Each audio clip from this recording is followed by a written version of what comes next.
kowe gak pantes khotbah, kowe ku wong reget, kowe ku wong kotor, kowe ku wong dosa.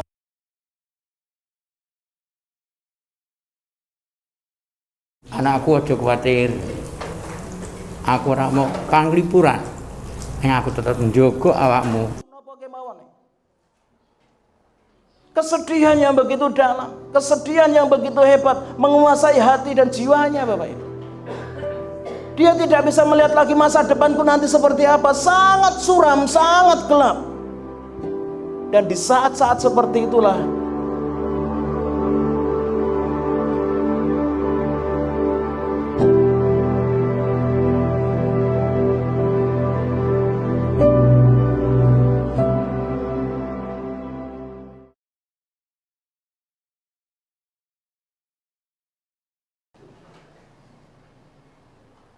apa yang dapat kita lihat namun tidak dapat kita ukur beratnya. Nah, tidak maju, tidak saya dengarkan makanya. Saya ulangi pertanyaannya, apa yang dapat kita lihat namun tidak dapat kita ukur beratnya? Bu Talita akan mencoba keberuntungannya di hari Natal ini. Natal telah tiba. Sampaikan jawaban kejenengan ke Bapak Ibu semua. Yang bisa saya lihat adalah kasih Tuhan yang tidak bisa saya ukur beratnya. Mana kasih Tuhan? Penyertaan Tuhan, pemeliharaan. Mana penyertaan Tuhan? Enggak ketok. Yang dapat kita lihat, salah jawabannya. Anda belum beruntung. Ayo, masih ada kesempatan lagi, enggak apa-apa, ini Natalan kita.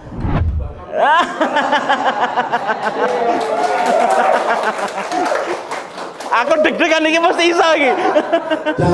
Yes.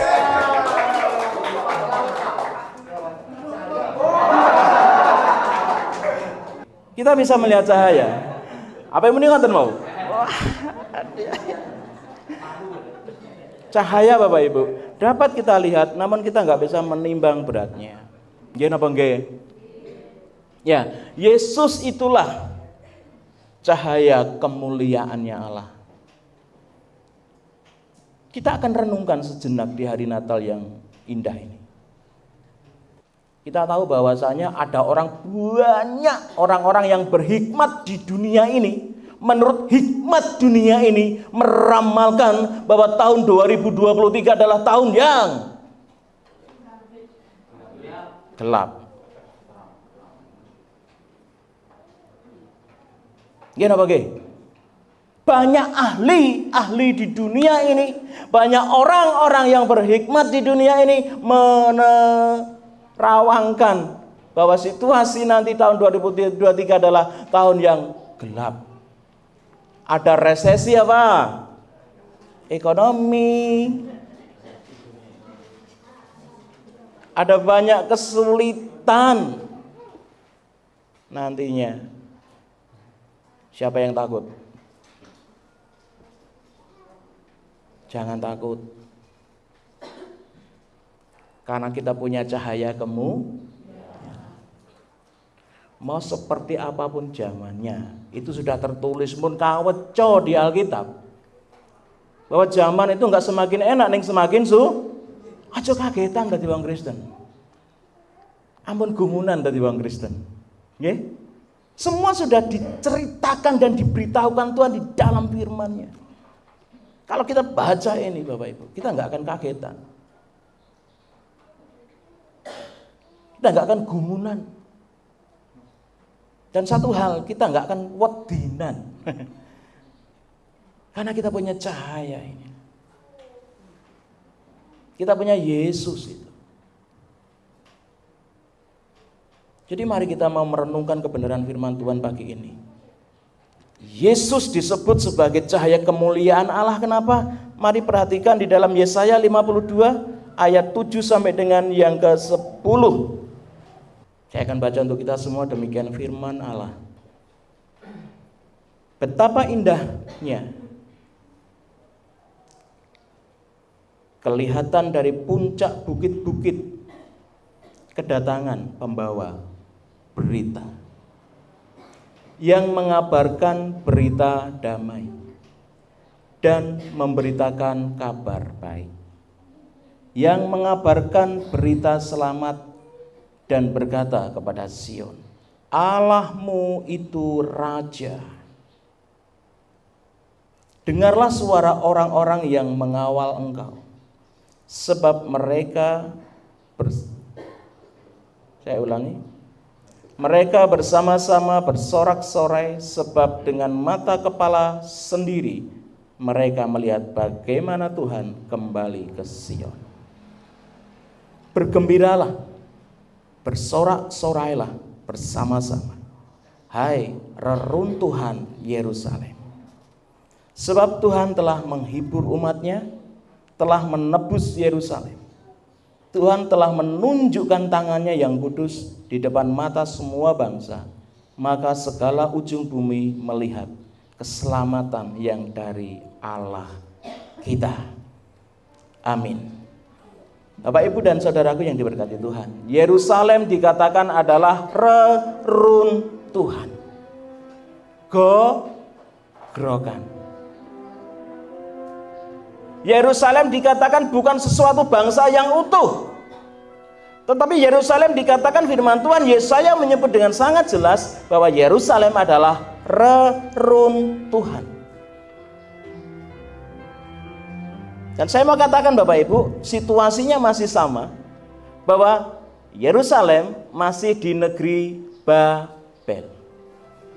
Berapa tahun di negeri Babel, Mas Eko? Ini khususan Yesaya khotbahnya nih. Berapa tahun Mas di sana? Berpuluh-puluh tahun. Bangsa Israel itu diperbudak di negara Babel. Reruntuhan menggambarkan bagaimana keadaan Israel waktu itu.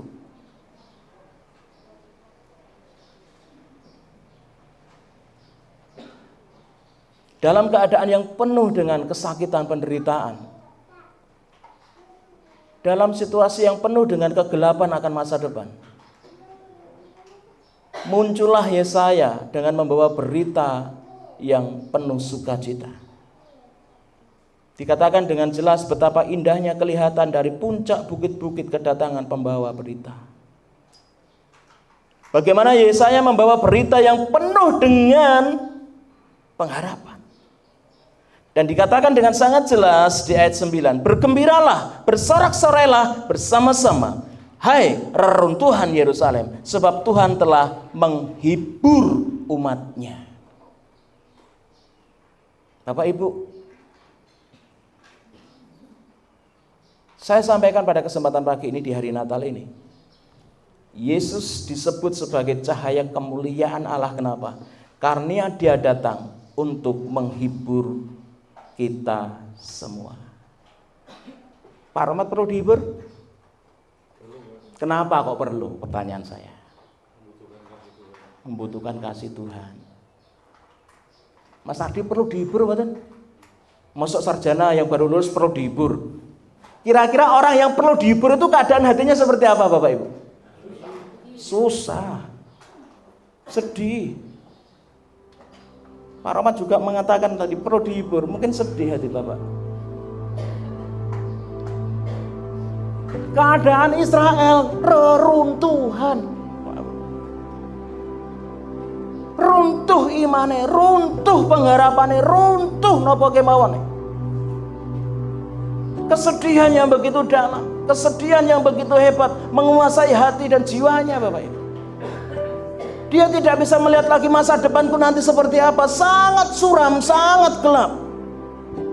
Dan di saat-saat seperti itulah Yesaya datang dengan berita bahwa akan ada waktunya mereka akan dihibur.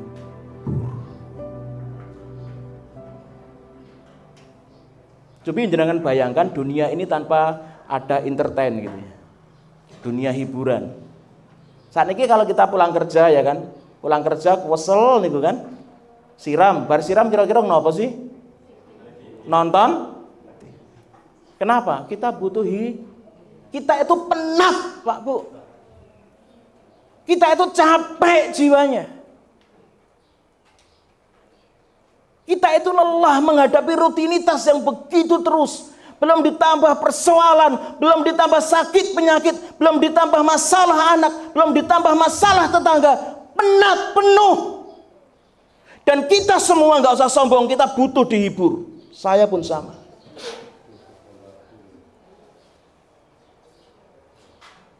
Karena keadaan kita seperti reruntuhan.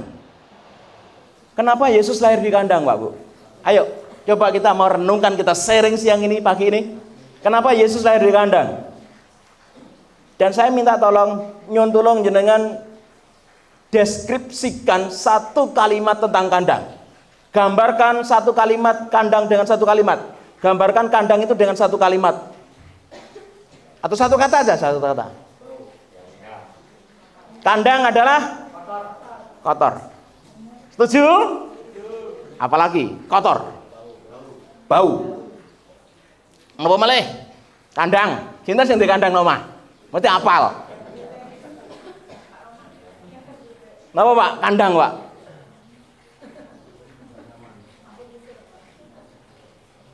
TikTok. Ayo, yang belakang, napa malih? Deskripsikan satu kata tentang kandang. Mbah Ayub gak ada kandang, Mbah Ayub. Ayo Mbah Ayub. Becek. Bau. Becek, napa bau satunya? Kotor. Bolehkah saya meminjam satu kata menjijikkan? Masuk enggak? Napa malih? Kandang. Filosofi kandang adalah becek, bau, kotor, menjijikkan. Dan Yesus lahir di tengah-tengah itu. Kandang adalah gambaran dari dunia ini. Yang becek, kotor, bau, dan menjijikkan.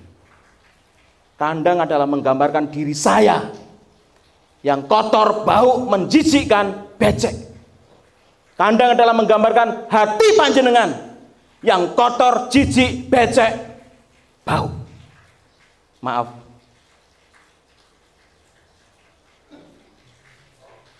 Itulah keberadaan realitanya manusia. Hatinya penuh dosa. Nuraninya kotor, cahayanya sudah meredup.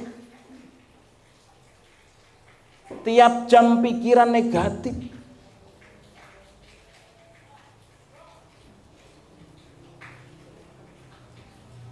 Tiap jam pikirannya bagaimana nanti untuk berbuat dosa. Itu manusia.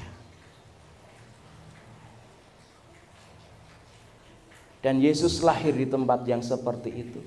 Yesus lahir di hidup kita yang kotor, menjijikkan, bau, becek ini.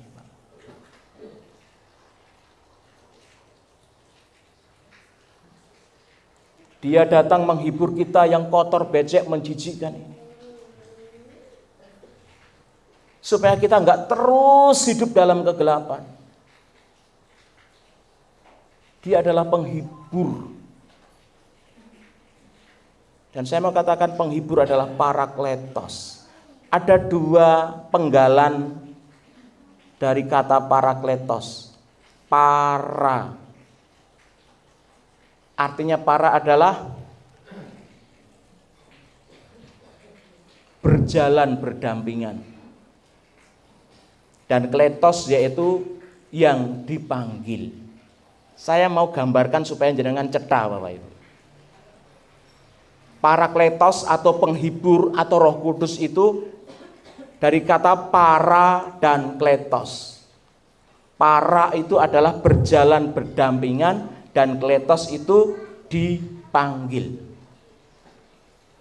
Saya mau gambarkan ini supaya jenengan cetha secetha-cethanya siapakah penghibur itu. Mbak Toto wonten? Ketika saya analogikan ini mudah-mudahan Bapak Ibu mengerti. Mbak Toto wonten? Dekat dengan saya mboten? Mbak Toto nyon sewu mriki, Mbah?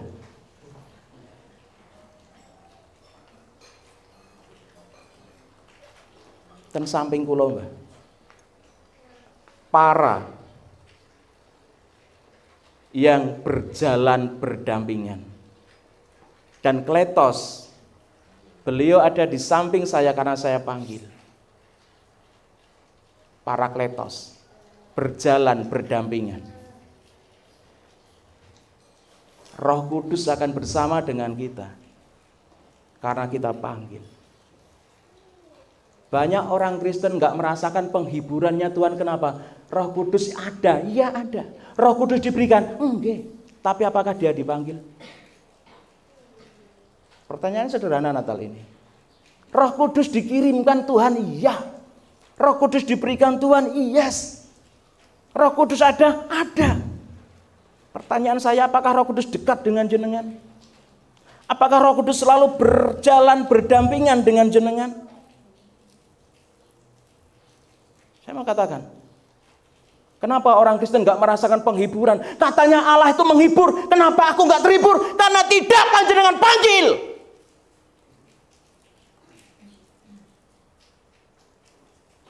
Roh Kudus hanya ada dan tidak pernah panjenengan panggil mendekat dengan panjenengan. Apakah cukup mendekat dan berjalan berdampingan? No. Saya mau sampaikan, Roh Kudus artinya adalah menasehati. Fungsi Roh Kudus menasehati. Salah satu fungsi Roh Kudus adalah mengajarkan, menasehati. Mbak Toto, kalau saya ini Natalan benjang niku mboten klambi napa nggih, Mbah? Ingkang polos. Polos mawon nggih, Pak. Roh Kudus menasehati saya supaya saya besok itu pakai pakaian yang polos. Tapi saya memakai pakaian yang tidak polos. Nurut sama Roh Kudus? Ketika kita sudah panggil Roh Kudus, ketika Roh Kudus sudah berjalan berdampingan dengan kita, dengarkan nasihatnya. Amin. Tidak cukup didengar, lakukan. Saya jamin jenengan akan penuh dengan penghiburan-penghiburan Tuhan. Kemarin saya sampaikan, kenapa wajah Musa bercahaya ketika turun dari Gunung Sinai? Setelah bertemu dengan Tuhan, membawa loh batu turun ke kaki gunung, wajahnya penuh cahaya. Saya sampaikan rahasianya. Rahasianya adalah karena Musa mendengar firman, menyimpan dalam hatinya dan melakukannya. Wajahnya penuh kemuliaan Allah.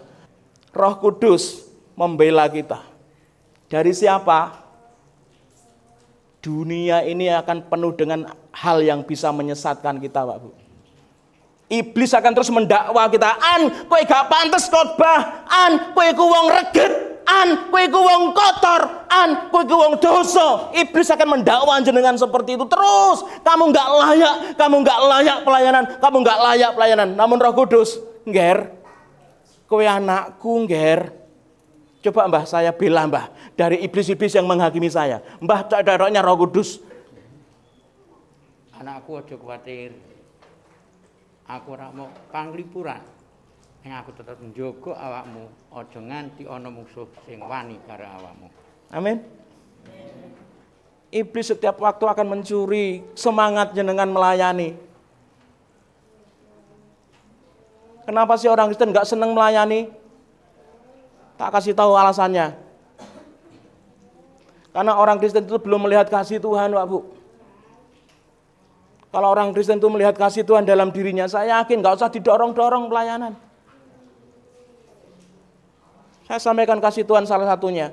Jenengan itu adalah dan saya adalah orang yang kotor, menjijikkan, bau, becek tadi. Tapi Tuhan mau kukup jenengan. Tuhan mau angkat jenengan. Kurang pripun Gusti Allah. Nyun sewu Mbah, matur nuwun sanget. Mbah Totok saged pinara. Sering kali kita melayani, kita tidak ada gairah, tidak ada antusias. Kenapa? Yang kita lihat bukan kasih Tuhan. Yang kita lihat siapa? Orang-orangnya ini loh. Iku tahu nglarani hatiku, iku tahu ngapusi aku, iku tahu nganuni aku. Coba yang kita lihat pagi ini kasih Tuhan, lahir di kandang, lahir di hati kita yang jijik ini, lahir di hidup kita yang kotor, yang najis, yang lamis ini. Hati adalah sumber kehidupan. Apapun yang kita lakukan terpancar dari hati kita. Dan Allah nggak mau hati anak-anaknya butek. Makanya Yesus lahir di hati kita. Dia adalah cahaya kemuliaan yang akan menasihati kita, yang akan menuntun kita, yang akan terus mendampingi kita, yang akan terus membela kita, yang akan terus menghibur kita. Sehingga kita mampu menjadi saksinya Tuhan. Amin. Harusnya hidup orang Kristen itu demikian Bapak Ibu. Anggap saja Om Danang itu adalah Tuhan, Roh Kudus. Mbah Nur adalah orang percaya.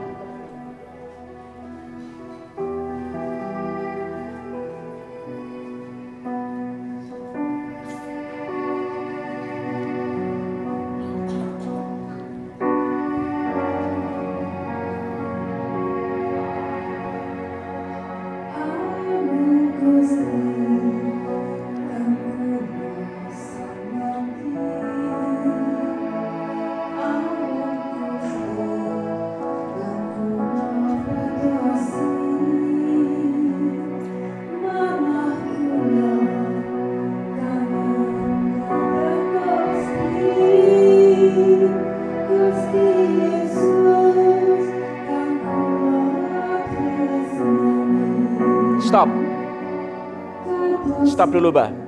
Nyuwun sewu. Sekeca mboten ten kuping. Sekeca mboten ten mana? Kalau selaras enak, Pak. Sekarang saya nyanyi, Mbah. Ayo Om, among Gusti. Among Gusti kang kula tresnani. Enak mboten, Pak? Kenapa? Enggak selaras dengan musiknya. Amin. Enggak selaras dengan Roh Kudus.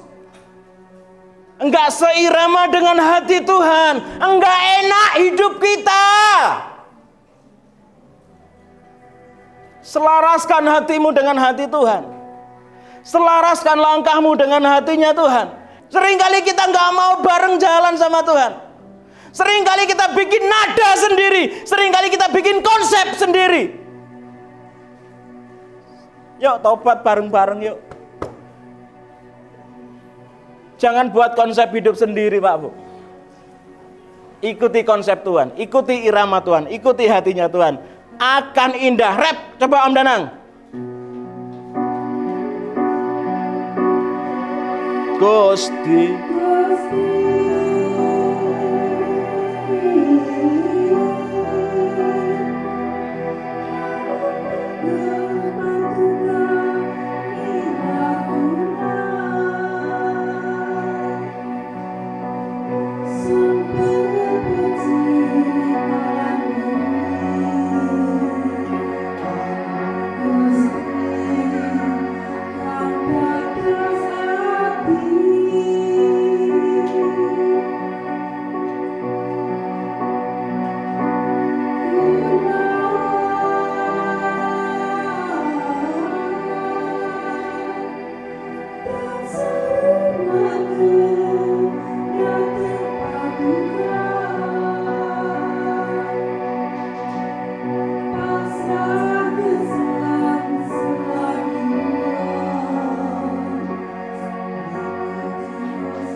selain menghibur Pak Bu, Yesus itu menjadi penebus.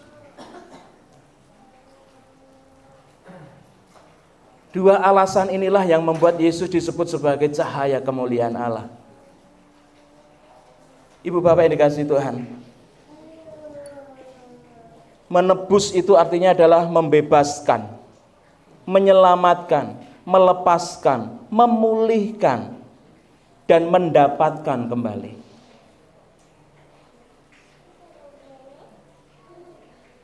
Israel yang dulu dilepas, Israel yang dulu jauh dari Tuhan, didapatkan Allah kembali.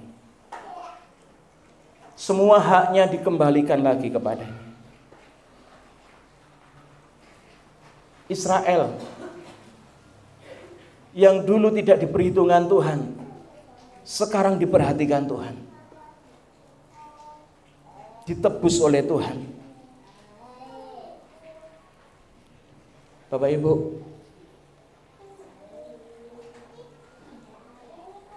yang menjijikkan tadi, yang bau tadi, yang kotor tadi, yang lamis tadi, dibeli sama Tuhan. Diapakan? Dibeli sama Tuhan. Ditebus itu dibeli. Sekarang kita miliknya Tuhan. Kalau kita mau bersinar bagi kemuliaan Tuhan, pertanyaan saya di Natal ini, mau nggak kita digodok Tuhan? Mau nggak kita dilebur sama Tuhan? Sifat keangkuhan kita, sifat keserakahan kita, sikap keegoisan kita, maukah itu dilebur Tuhan?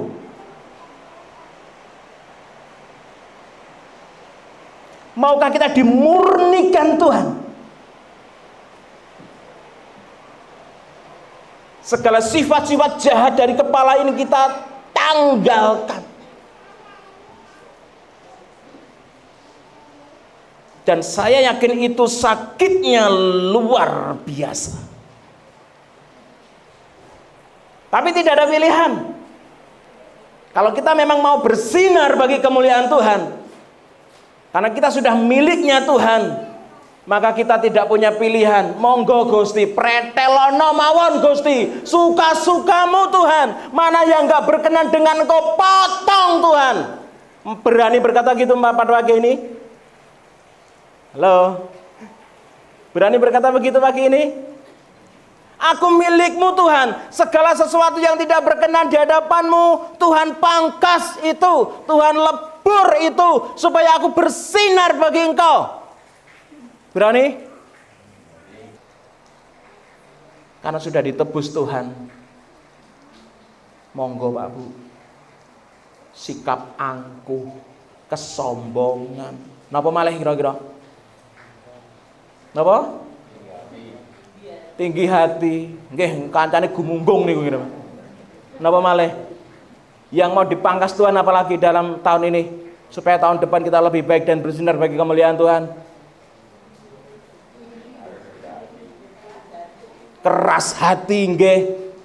Napa malih Pak Bu? Monggo yuk do semeleh enjang menika. Tuhan, aku mau bersinar bagi kemuliaan-Mu, karena Engkau sudah ada dalam hatiku. Cahaya kemuliaan Allah itu sudah lahir di hatiku. Pangkas Tuhan segala sesuatu yang gak berkenan di hadapan Tuhan. Tolong pangkas dan berikan kami kekuatan untuk menahan rasa sakit itu Tuhan. Beri kami kekuatan untuk berdamai dengan keadaan itu Tuhan. Berikan kami kekuatan untuk terus boleh melewati masa-masa sakit itu Tuhan, sampai aku merasakan tidak ada rasa sakit lagi karena Tuhan. Sakit Pak Bu. Sesuatu yang tidak berkenan biarkan Tuhan potong.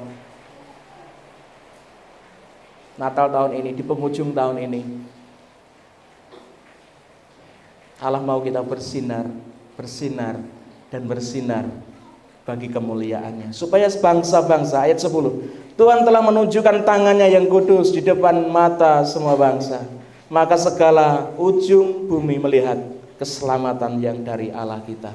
Biarkan seluruh bangsa-bangsa melihat keselamatan yang daripada Allah kita melalui hidup saya, panjenengan semua. Amin. Selamat Natal, Tuhan memberkati. Mari kita berdoa. Matur nuwun Gusti. Sabdo patuko mentas.